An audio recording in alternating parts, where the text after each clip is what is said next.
Class 12th के विद्यार्थी, इस क्लास के तहत जो सेकंड लेसन आपकी पोएम है, मतलब पोएट्री सेक्शन का सेकंड लेसन पोएम, उसकी स्टडी प्रारंभ करेंगे। और इसमें सीखना भी है आप लोगों को। जैसे कि अभी आपको एक लेसन पढ़ाया गया था प्रोज सेक्शन में, ठीक है, वो किस पर था? रेग पिकर पर। रेग पिकर मतलब जो कूड़ा करकट उठाने वाले होते हैं, कूड़ा बिनने वाले होते हैं, मतलब स्लम एरिया के बच्चों का, जिनके पास मतलब हम कह सकते हैं कि 2 टाइम का भोजन अवेलेबल नहीं होता, ठीक है, जिनकी पूरी फैमिली उसी के ऊपर डिपेंडेंट होती है। उसके ऊपर अभी कल न्यूज़पेपर में भी आया था एक बहुत ही मतलब मोटिवेशनल कह सकते हैं कि ट्रू स्टोरी थी कि कुछ रेग पिकर्स थे, वो तमिलनाडु की घटना है, ठीक है, जो कि पाते हैं एक पर्स में इम्पोर्टेंट कागज़ थे, मतलब जिसमें कह सकते हैं पैन कार्ड, आधार कार्ड प्लस एटीएम्स, और इसके साथ 57,000 रुपीज़ थे उसमें। और वो बच्चे पाते हैं, कूड़ा बिनने वाले, और उसके बाद वो बच्चे उसको विथ ईमानदारी पुलिस के पास लेके जाते हैं, देते हैं कि ये जिस व्यक्ति का पैसा है उसको वापस कर दिया जाए। मतलब कल की भी घटना है, बता रहे, पेपर में निकला था, आया था। और पुलिस वाले उस व्यक्ति को फ़ोन करते हैं जो उसमें फ़ोन नंबर था, और उसको उसका पैसा वापस करते हैं। तो लास्ट में उस बच्चे से पूछा जाता है, उस चाइल्ड से पूछा जाता है, जो कि एक बेबी गर्ल थी ऑफ अप्रॉक्सीमेट 12, कि तुमने इस पैसे को रख क्यों नहीं लिया, यद्यपि तुम्हारे पास खाने के लिए कुछ नहीं था। लेकिन उसने अब इस चीज़ का को बताया कि मतलब आदमी किस मेहनत से किस पैसा कमाता है, उसको किस जगह पर उसको खर्च करना था, उसको वो जानता है। क्योंकि हम लोग कूड़ा करकट बिन बिन करके एक एक पैसे कैसे कलेक्ट करते हैं, उसकी कीमत समझते हैं। इसलिए हमने इस पैसे को वापस करना क्या समझा, ज़्यादा उचित समझा। तो ऐसी ही स्टोरी यहाँ पर दी गई है। तो जैसे उन लोगों में मॉरलिटी उच्च होती है, आया समझ में? मतलब हम सोशल इनजस्टिस की बात करते हैं कि वो सामाजिक रूप से पिछड़े हैं, हम उनके साथ उठना नहीं चाहते, बैठना नहीं चाहते, हम बोलना नहीं चाहते, हम उनको एजुकेट नहीं करना चाहते, ऐसा नहीं। मतलब हमको उनको एजुकेट करने की ज़रूरत है, उनको भी समाज के बराबर के दर्जे पर लाना है। एट लास्ट में उस व्यक्ति ने उस बच्ची को उसमें से 1,000 रुपीज़ एज मतलब रिवार्ड दिया, उसको प्रोत्साहन स्वरूप दिया। बट वो 1,000 मायने नहीं था उसके लिए। मायने क्या थी? उसकी ऑनेस्टी, उसकी ईमानदारी। तो यहाँ पर अब चूंकि हम लोग पढ़ते हैं लेसन के बारे में, an elementary school classroom in a slum. Slum मतलब जानते हैं, मलिन बस्ती जिसको बोलते हैं। सबसे बड़ा स्लम एरिया मुंबई का है ये, ठीक है, विश्व का। धारावी मुंबई में है, आप लोगों को पता है। एलिमेंट्री मतलब प्राइमरी स्कूल, और क्लासरूम मतलब कक्षा। इन अस्लम, स्लम एरिया का प्राइमरी स्कूल का जो क्लासरूम होता है। स्टेफन स्पेंडर राइटर है, स्टेफन स्पेंडर इसके पोएट हैं। राइटर कहना उचित नहीं है, क्योंकि आप लोगों को बताए थे कि पोएम पोएट के द्वारा कंपोज की जाती है, राइट नहीं की जाती, ऑथर के द्वारा अथराइज नहीं की जाती, बल्कि पोएट के द्वारा कंपोज की जाती है। इसलिए हम पोएट पढ़ना ही ज़्यादा उचित समझेंगे। क्लियर? देखिए अब हम लोग थोड़ा सा अबाउट द पोएट पढ़ लेते हैं। Stephen Spender was an English poet and essayist. Essayist मतलब इससे लिखते थे, पोएट मतलब कवि थे। He left University College Oxford without taking a degree and went to Berlin in 1930। Berlin चले गए 1930 में। ऑक्सफोर्ड से मतलब बिना डिग्री लिए, डिग्री का मतलब बेसिकली ग्रेजुएशन की जो 3 इयर्स डिग्री होती है, पहले 2 इयर्स था मान लीजिए, फिर 3 इयर्स कर दिया गया। इसकी बिना डिग्री कंप्लीट किए ही कहाँ चले गए? Berlin. Spender took a keen interest in politics and declared himself to be a socialist and pacifist। अपने को समाजवादी, सुधारक घोषित किया, और अपने को किस में जोड़ लिया? राजनीति में जोड़ लिया। Books by Spender include poems of dedication. जो उनकी किताबें हैं उसमें क्या है? पोएम ऑफ डेडिकेशन, और दूसरी क्या है, the edge of being, the creative elements, the struggle for the modern, and the autobiography. And autobiography, autobiography आप जानते हैं क्या होता है, वर्ड विद इन वर्ड। एक एक कविता है, ध्यान रखें, मतलब उनकी रचना है वर्ड विद इन वर्ड। ये पूछा जाता है, तो स्टेफन स्पेंडर, मतलब जैसे जीके के रूप में भी पूछा जाता है। An elementary school classroom in a slum, he has concentrated on the theme of social injustice and class inequalities. मतलब जब वर्ग की असमानता है उसके बारे में इन्होंने लिखा। तो ज़्यादा पोएट के बारे में पढ़ना जरूरी नहीं है, बस केवल इतना है, नाम आपको याद रहना चाहिए। और ठीक है, और लेसन का नाम आपको याद रहना चाहिए। लेसन का नाम लिखा है an elementary school classroom in slum, Stephen Spender इसके क्या है, राइटर। चलिए सेंट्रल आइडिया पर हम जाते हैं कि मतलब what is the theme of the poem. देखिए, Stephen Spender has presented a true picture of the life of the school children living in the slum of tireless valley of Australia alpine provinces. Provinces मतलब राज्य होता है। Australia का जो alpine provinces था, जो कहाँ पर था, टायरोल्स वैली में, वहाँ की जो स्लम एरिया है, वहाँ के स्कूल के बच्चों का एक सच्ची तस्वीर, मतलब उनके जीवन की एक सच्ची तस्वीर बता दिया है इस कविता के माध्यम से। The children are in a very miserable condition, miserable मतलब दयनीय दशा थी उनकी, ड्यू टू देयर पॉवर्टी, उनकी गरीबी के कारण, एंड इलिटरेसी मतलब निरक्षरता, उनकी निरक्षरता और गरीबी के कारण उन बच्चों की दशा बहुत क्या थी, दयनीय थी। दे आर डिप्रेस्ड, उदास थे। Their pale faces express sadness, मतलब जो उनका पीला चेहरा, पीला क्यों होता है चेहरा, जब आदमी को क्या होता है, ब्लड की कमी होती है, एनीमिया का शिकार होता है। लेकिन वो किसका प्रतीक होता है, पेल फेस हमेशा सैडनेस, दुख का प्रतीक होता है। दे लुक लीन, मतलब वो दिखाई पड़ते हैं, लीन मतलब झुके हुए, स्किनी एंड बोनी, मतलब पूरी तरह से एकदम पतले दुबले, मतलब उनकी हड्डियां बाहर दिखती हुई दिखाई पड़ती। They are like rootless weeds, मतलब वो तो ऐसे बीज के समान, मतलब बीड्स के समान दिखाई पड़ते हैं जिसमें जड़ ना हो, मतलब ऐसा पौधा जिसमें क्या ना हो, जड़ ना हो, which can't resist anything for their existence, जो कोई बचाव ही ना कर सके, मतलब अपने को बचाए रखने के लिए उसके पास बचाव के कोई साधन ना हो।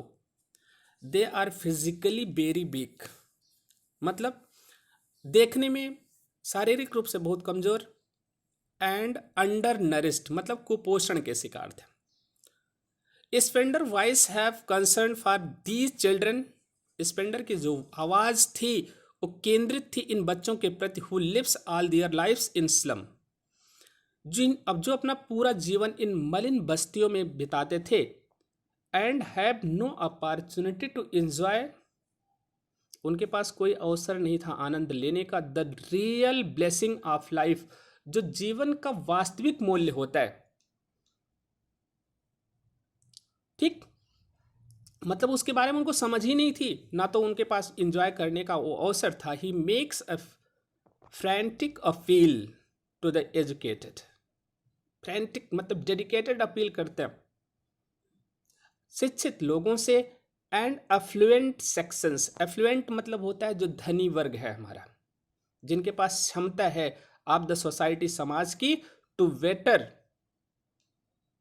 The lot of the slum children, कि वह सुधार करें किनमें, इन मलिन बस्ती के बच्चों को, थ्रू एजुकेशन मतलब किसके माध्यम से, शिक्षा के माध्यम से।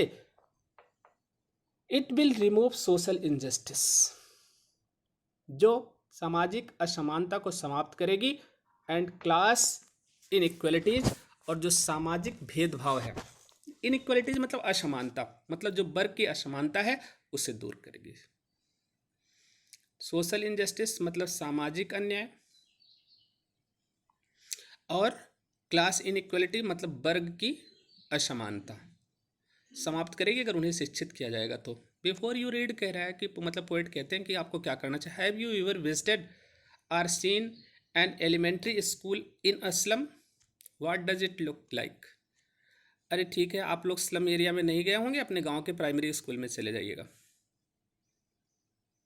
ठीक, और देख लीजिए वहाँ के बच्चों की क्या कंडीशन, हाउ दे ड्रेस्ड, ठीक है, क्या उनके पास किताबें होती हैं, उनका बैग कभी चेक कर लीजिए, लेकिन ध्यान से हाथ डालिएगा कहीं ऐसा ना हो स्नेक स्नेक रखे हो उसमें। आया समझ में?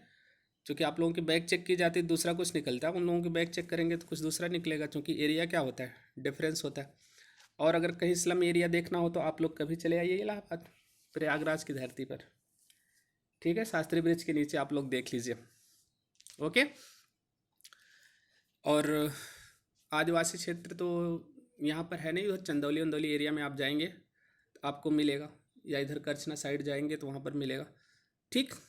तो जहाँ पर स्लम एरिया तो नहीं है वो आदिवासी क्षेत्र है जिसको हम कह सकते हैं। चलिए देखिए, अब हम लोग टेस्ट पर चलते हैं। पढ़ना भी आपको poem. Far far from gusty waves this children's faces like rootless bits, the hair torn round their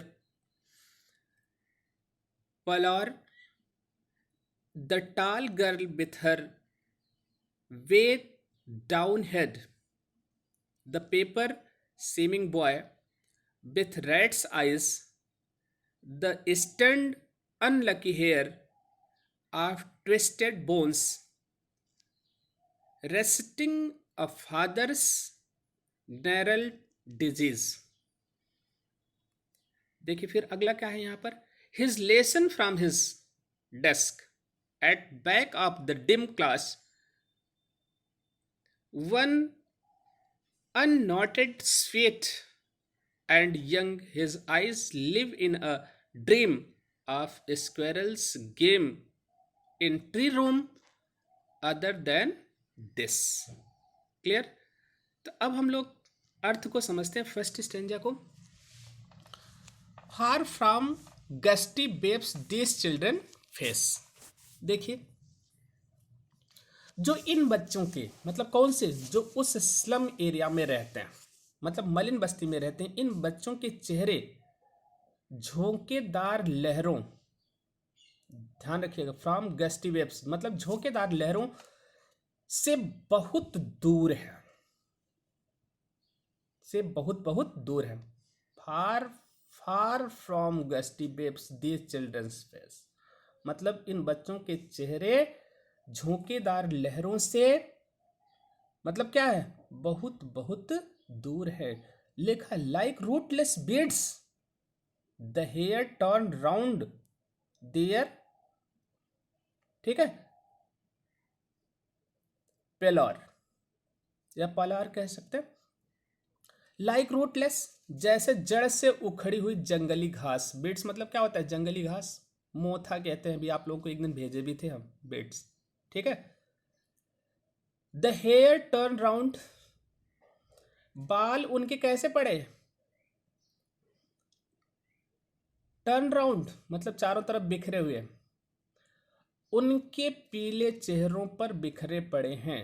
there polar मतलब उनके बाल उनके पीले चेहरों मतलब दुखी जो सैड फेस है उस पर बिखरे पड़े हुए हैं। द टाल गर्ल मतलब लंबी लड़की, विथ हर बेग डाउन हेड अपने सिर के वजन को नीचे झुकाए हुए बैठी है। बेग डाउन हेड मतलब पता चला वो जितना वजन नहीं उतना वजन उसका सर ही है, मतलब जब शरीर कमजोर होगी तो सर बड़ा सा लगता है, तो वही मतलब पोएट कहते हैं। The tall girl with her bagged down head, आगे लिखा है द पेपर सीमिंग बॉय कागज जैसे दिखने वाले लड़के, विथ रैट्स आइज जिसकी आंखें कैसी हैं, चूहों जैसी हैं, the stunted unlucky heir of twisted bones, अविकसित विकृत हड्डियों वाला दुर्भाग्यशाली, ध्यान दीजिएगा, उत्तराधिकारी पिता की गांठ की बीमारी को दोहराते हुए अपनी डेस्क पर अपना पाठ पढ़ रहा है। लिखा है क्या, the paper seeming boy with rat's eyes, the stunted unlucky hairs of twisted bones, मतलब जो उसकी हड्डियां ट्विस्टेड मतलब ऐठी हुई हैं, रेस्टिंग पढ़ना होता है, रेसिट करना पोएम को, अ फादर्स ग्नेरल डिजीज, मतलब जो पिता की क्या है, ग्नेरल मतलब गठिया रोग है, उसको दोहराते हुए क्या कर रहा है, अपने डेस्क पर बैठकर पढ़ रहा है। रेसिटेड मतलब होता है पोएम पढ़ना, तो यहाँ पर इसके बारे में दिया गया। आगे देखिए, हिज लेसन फ्रॉम डेस्क, अपनी लेसन को दोहरा रहा है कहाँ पर, डेस्क पर। At back of the dim class one unnoted sweet and young. अब लिखा है at back of dim class, मतलब धुंधली रोशनी में। किस रोशनी में, धुंधली रोशनी में। कक्षा के पीछे वन अननोटेड, एक उपेक्षित,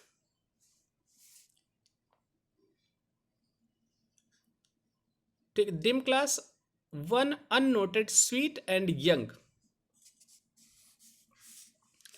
प्यारा और अल्पवयस्क बच्चा क्या है, बैठा हुआ है। His eyes live in a dream, जिसकी आंखें मतलब जी रही हैं किसमें, स्वप्न में। ऑफ स्क्वेरल्स गेम, मतलब किसके, गिलहरियों के जो गेम है उसमें। एंट्री रूम, जो कहां पर कर रहे हैं, पेड़ के कमरे, मतलब जो पेड़ का होल होता है ना, ट्री रूम मतलब देखते हैं जो पेड़ होते हैं उसमें होल बना होता है जहां पर गिलहरी रहती हैं। अदर देन दिस, ठीक है, इस सब से मतलब हट करके। अब क्या कह रहा है कि बच्चा पढ़ तो रहा है पीछे सीट पर बैठ करके, लेकिन वो पढ़ नहीं रहा है, बल्कि किधर की तरफ देख रहा है, वो गिलहरियां जो गेम खेल रही हैं कहां पर, पेड़ पर। आगे समझ नहीं, मतलब उसका ध्यान क्लास में नहीं है। तो यहां पर इस मतलब जो आपका पोएम का वो है, आप लोग थोड़ा सा फिर से पढ़िएगा। Far from the gusty waves these children faces like rootless fits, the hair torn round their collar, the tall girl with her wig down head, the paper shimming boy with rat's eyes, the stunned unlucky hair of twisted bones, resting a father's, ठीक है, gnarled disease, his lesson from his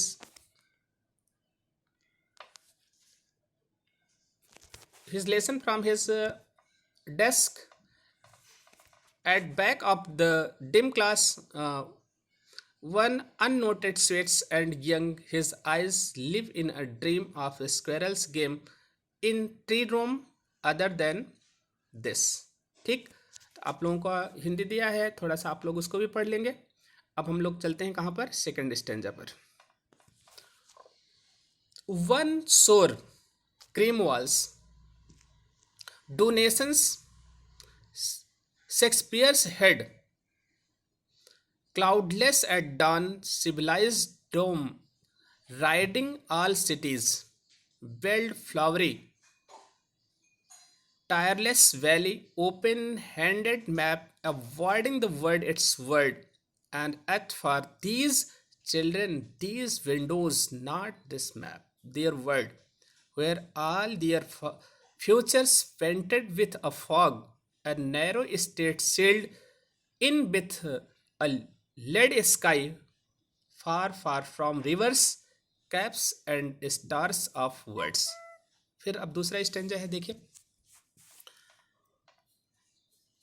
on सोर cream walls, मतलब लिखा गया है, शोर मतलब खट्टा होता है, शावर जिसको पढ़ते हैं, खट्टे मक्खन जैसे भद्दे पीले रंग की दीवारों पर, ऑन सोर क्रीम वॉल्स, ठीक है, दीवारों पर दान से दी हुई चीजें टंगी हुई थी, डोनेशन, ऑन सोर क्रीम्स वॉल्स, मतलब कह रहा है कि खट्टे मक्खन जैसी पीले दीवारों पर दान से दी हुई चीजें टंगी हुई थी। Shakespeare's head cloudless at dawn, Shakespeare के सिर, चेहरे से छाती तक जिसको कह सकते हैं, कि तस्वीर बादल रहित भोर, क्लाउडलेस एट डॉन मतलब बादल रहित, क्लाउड मतलब बादल होता है, क्लाउडलेस मतलब बादल रहित, एट डॉन मतलब सुबह की, सिविलाइज डोम मतलब समस्त शहरों को पथ दिखाती हुई, राइडिंग ऑल सिटीज, सिविलाइज डोम राइडिंग ऑल सिटीज मतलब समस्त शहरों को पथ दिखाती हुई, सभ्य गुंबद मतलब पवित्र धार्मिक स्थल गिरजाघर जिसको कह सकते हैं,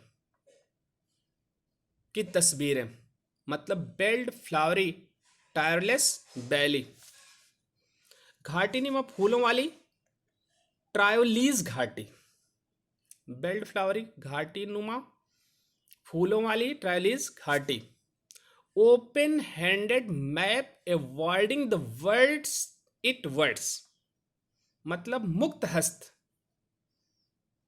मतलब खुला हुआ नक्शा जिसको कह सकते हैं, संसार को वह परिचित करवा रहा है।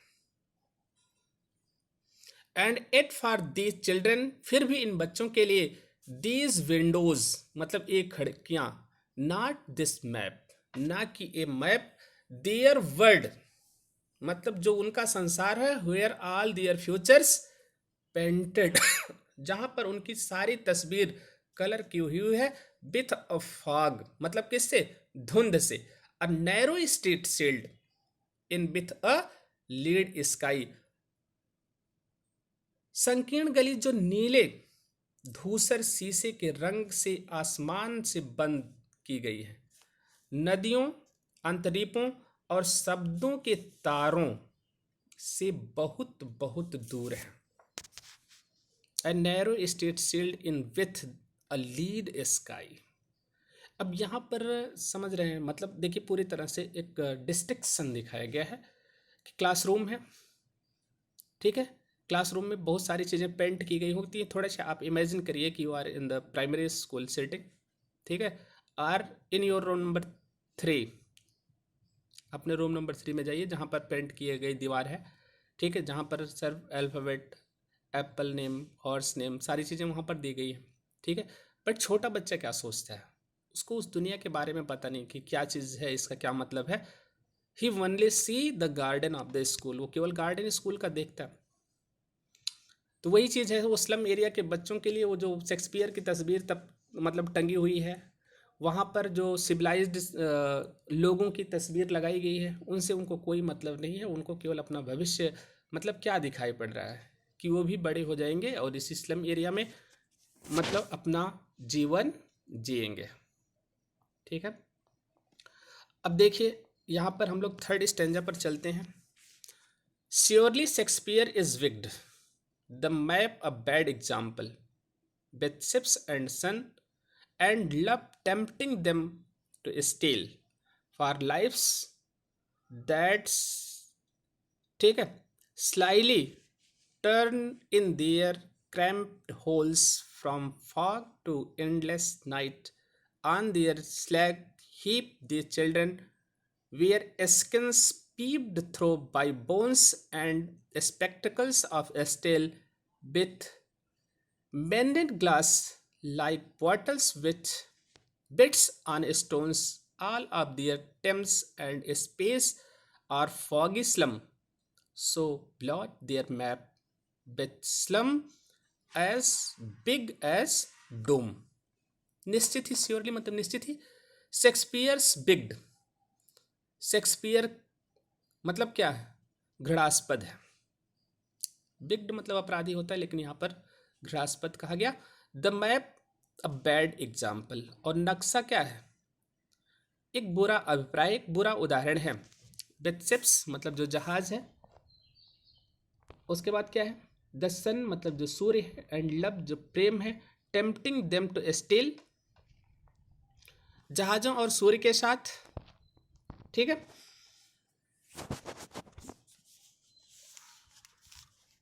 जहाजों और सूर्य के साथ प्रेम उन्हें चोरी करने के लिए प्रलोभित करता है।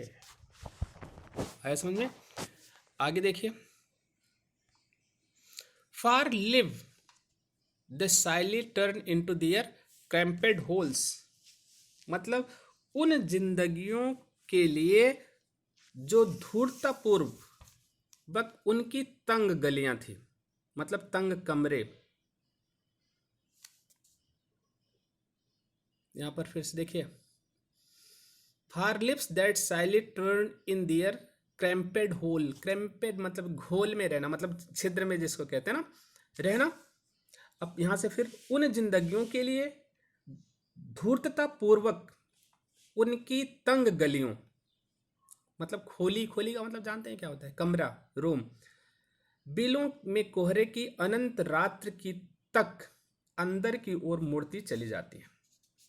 अब आगे लिखा गया, from fog to endless night,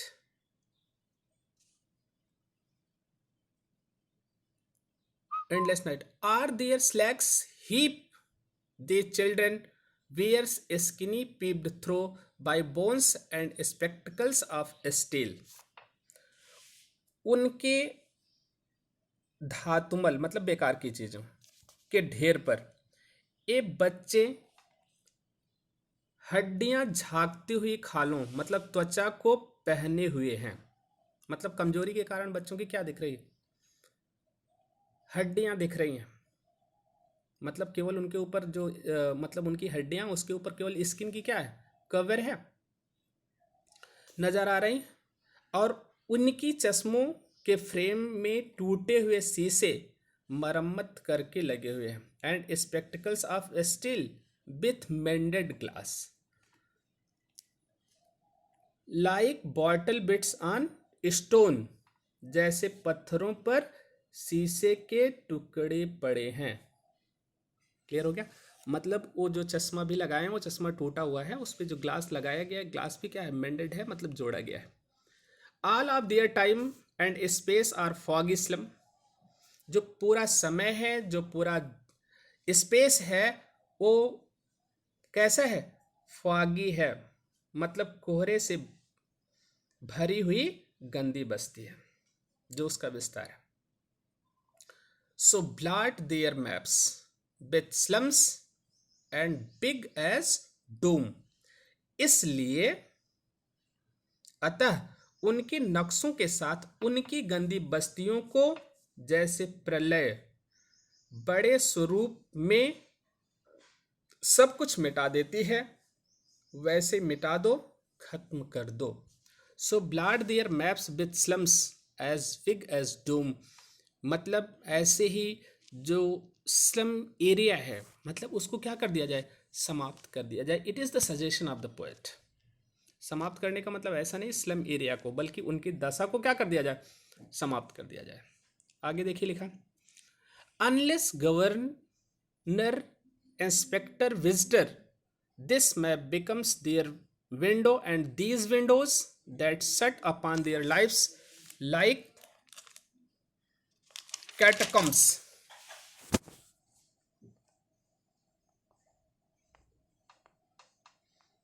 break o break open till they break the town and show the children to green fields and make their world run azure on gold sands and let their tongues run naked into book the white and green leaves open history there whose language is the sun। चलिए अब हम लोग last line पर चलते हैं पुनः, जो आपका यहाँ पर है,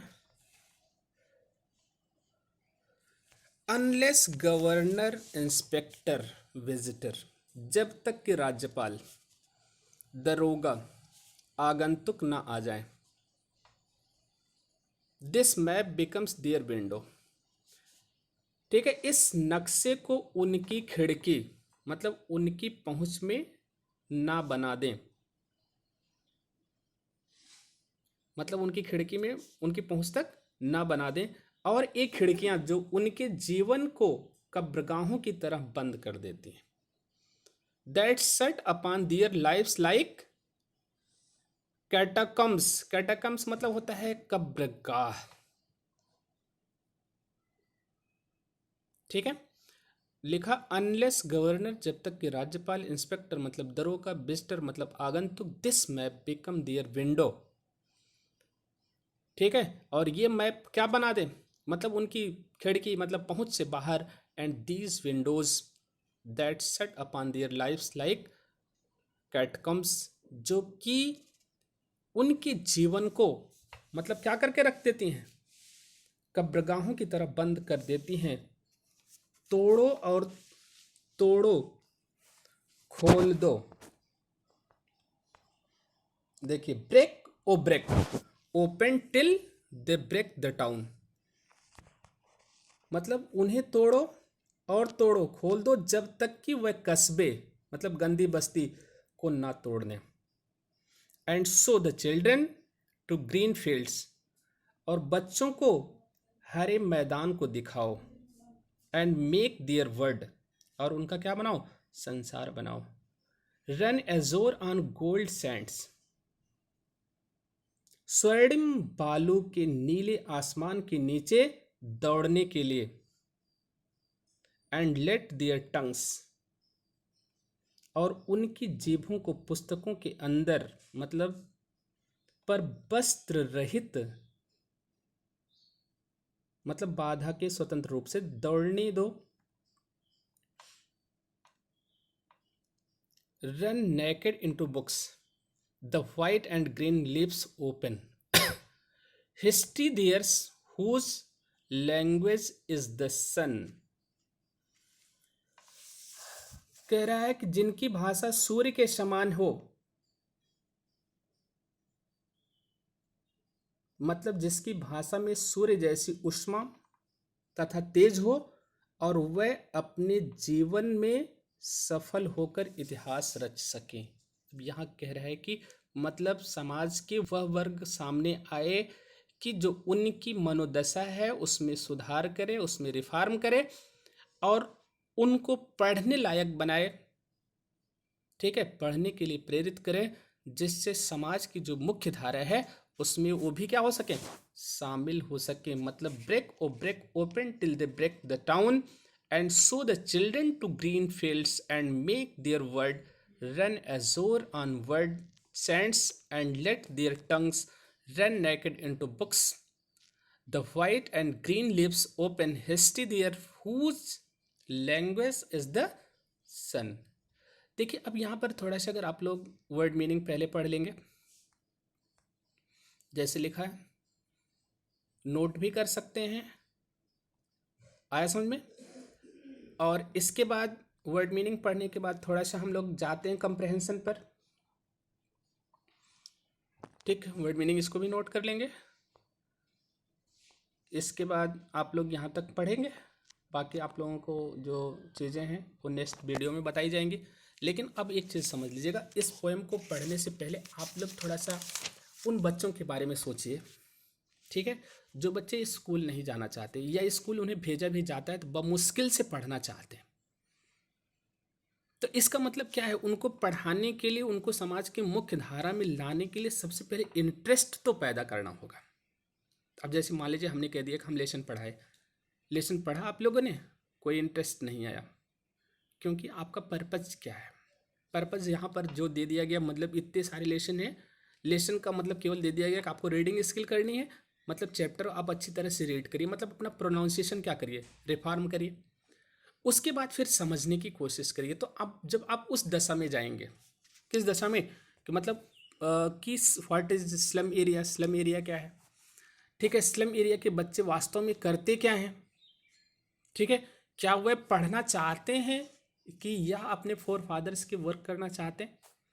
अब जैसे यहाँ पर हम एक कह सकते हैं कि मतलब आदमी का विचार, मतलब अंदर डिजायर कब, इच्छा कब होती है? जब उसका पेट भरा होता है, जब उस खाने के लिए लाले पड़े हैं, तो बार बार मतलब किधर की तरह तलाश करेगा, भोजन को देखेगा, ना कि एजुकेशन को देखेगा। चलिए ठीक है, हम कह दिए, हमारे गवर्नमेंट ने स्टार्ट तो कर दिया कि बच्चों को हम खिलाएंगे भी, बच्चों को हम यूनिफॉर्म भी दे देंगे, बच्चों को हम कपड़ा भी दे देंगे। लेकिन क्या एजुकेशन में रिफॉर्म हो रहा है? क्या वो बच्चे सुधर रहे हैं? नो।